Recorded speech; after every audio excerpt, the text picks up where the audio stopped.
Smooth like butter, like a criminal undercover. Don't pop like trouble, breaking into your heart like that.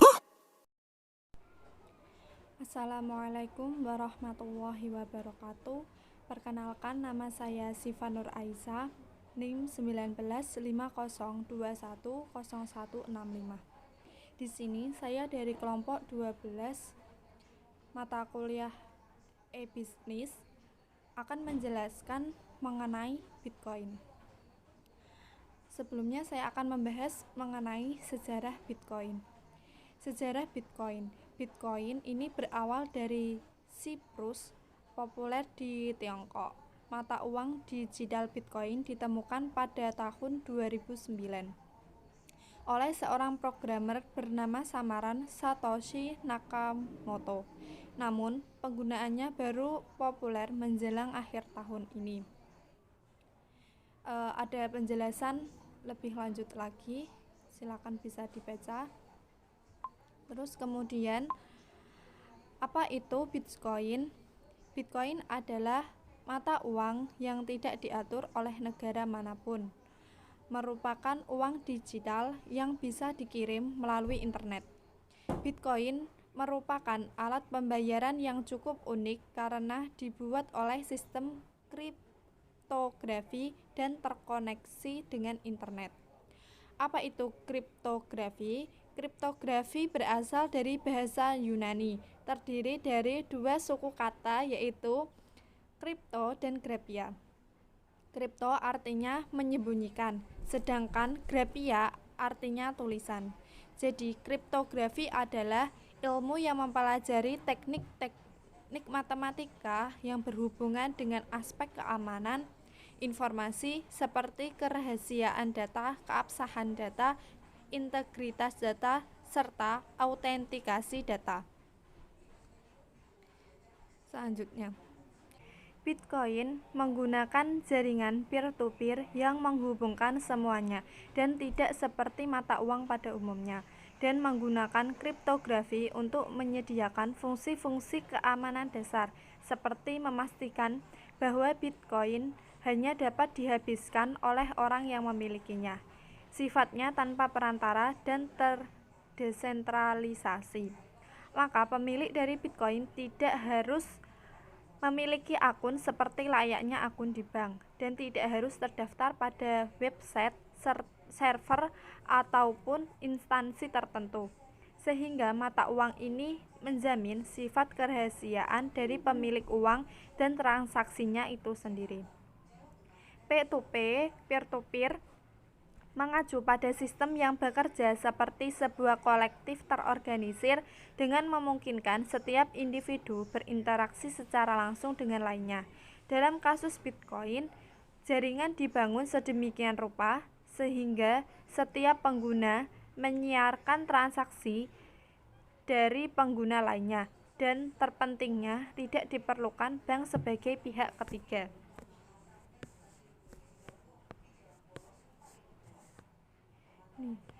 P2P.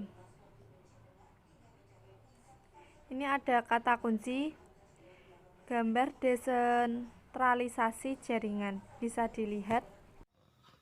Perkenalkan, saya Khairul Munabajiyah, NIM 195, akan melanjutkan materi dari Mbak Siva, yaitu seberapa banyak Bitcoin yang tersebar. Menurut Christopher, yang mengungkapkan bahwa jumlah Bitcoin yang tersebar sekarang ini ada 18,5 juta Bitcoin. Jumlah Bitcoin disesuaikan dengan peer-to-peer, sehingga Bitcoin yang beredar selalu dapat diprediksi. Bitcoin ini dijalankan dengan aplikasi yang ada bisa download di Play Store yang bernama Bitminer. Cara jual beli Bitcoin yang pertama yaitu buka akun. Jika belum punya akun berarti kita harus mendaftar. Caranya cukup mudah. Syarat buka akun adalah mengisi nama, email, alamat, dan menyetujui ketentuan perjanjian dan kebijakan privasi. Semuanya dilakukan secara online, tidak ada kertas yang perlu diisi maupun tidak perlu tanda tangan basah. Yang kedua ada verifikasi KYC. Setelah membuka akun, pengguna harus melanjutkan dengan verifikasi KYC. Tanpa lolos verifikasi ini, pengguna tidak bisa melakukan transaksi meskipun sudah buka akun. Verifikasi KYC adalah proses penting untuk melindungi semua peserta di exchange dan memastikan kebijakan AML atau Anti-Money Laundering dilaksanakan dengan baik. Yang ketiga, setelah verifikasi KYC yaitu deposit. Untuk bisa membeli Bitcoin, ada dua macam deposit yaitu rupiah dan Bitcoin. Deposit rupiah dilakukan ke rekening yang sudah ditentukan. Deposit ini digunakan untuk membeli Bitcoin atau aset kripto lainnya. Setoran minimum mulai dari Rp30.000 sampai dengan Rp50.000.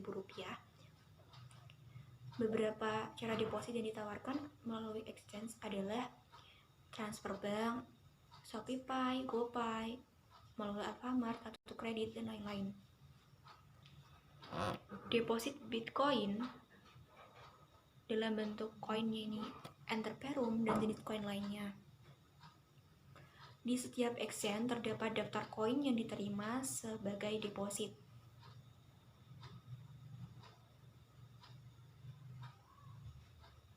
Yang keempat, yaitu ada pair asset crypto. Sebelum mulai melakukan transaksi, user atau pengguna harus memilih pair atau pasangan yang ingin ditradingkan. Pair paling populer adalah Bitcoin terhadap rupiah. Berapa harga Bitcoin dalam rupiah? Yang kelima, ada order. Untuk melakukan jual beli, pengguna harus melakukan order di aplikasi atau website exchange. Ada beberapa jenis order yang wajib diketahui karena jenis order berhubungan dengan fee yang harus dibayar. Yang pertama ada limit atau maker. Jenis order ini adalah user atau pengguna memasang pada harga tertentu dan tidak pada harga yang ada di pasar saat itu. Jadi order tidak langsung terjadi. Yang kedua ada market atau taker. Jenis order ini langsung bisa dieksekusi karena mengikuti posisi harga pasar yang ada. Jadi kalau order beli di harga pasar saat itu. Kalau order jual di harga pasar saat itu. Yang ketiga ada order book, yaitu data yang disediakan oleh exchange di aplikasi, yang menunjukkan urutan order yang ada di exchange saat ini berdasarkan harga dan jumlahnya. Ketika suatu order sudah terjadi, akan keluar dari order book. Nah, setelah order ada beli jual. Proses pembelian Bitcoin cukup mudah, dimulai dengan membeli pair yang ingin dijual belikan. Buat ordernya dengan memasukkan harga dan jumlah Bitcoin yang tidak dibeli, lalu akan muncul jumlah rupiah yang dibutuhkan. Pilih jenis order, apakah taker atau maker. Setelah itu, ada withdraw. Uang rupiah bisa ditarik dari exchange ke rekening rupiah milik pengguna. Caranya cukup mudah, yaitu ajukan penarikan di aplikasi. Pengguna bisa juga menarik Bitcoin yang dimiliki di exchange. Tinggal memasukkan alamat wallet yang menjadi tujuan dan pengiriman Bitcoin. Dibutuhkan waktu beberapa menit sampai dengan 1 kali 24 jam untuk proses penarikan rupiah.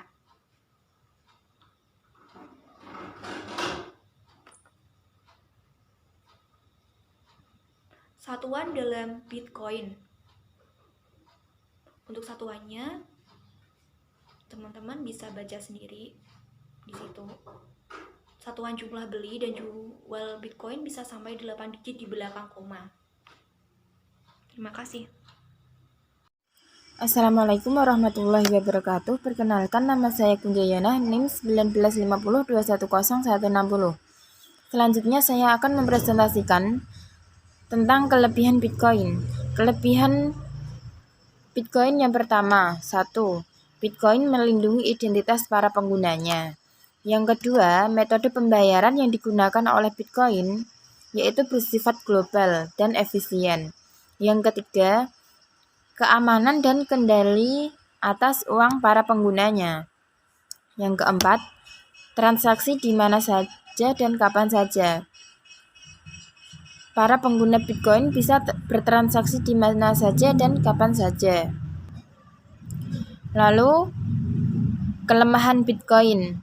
Bitcoin memiliki kelemahan yang sangat trivial, yaitu sulit untuk melakukan transaksi dengan barang fisik secara langsung. Karena para pedagang yang menerima Bitcoin sebagai alat pembayaran yang sah cukup sedikit. Tempat pengguna menyimpan data Bitcoin-nya atau wallet digital terancam disalahgunakan apabila komputer yang memiliki akses dikuasai oleh pihak lain. Contoh sederhana, keuntungan menggunakan Bitcoin dibandingkan kartu kredit atau PayPal.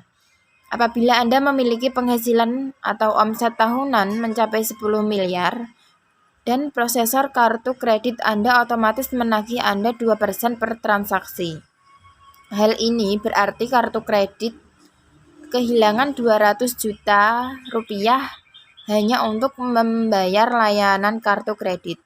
Jika Anda beralih dengan memakai prosesor pembayaran Bitcoin seperti Coinbase atau BitPay, Anda hanya akan ditagih sekitar 1% saja dari transaksi.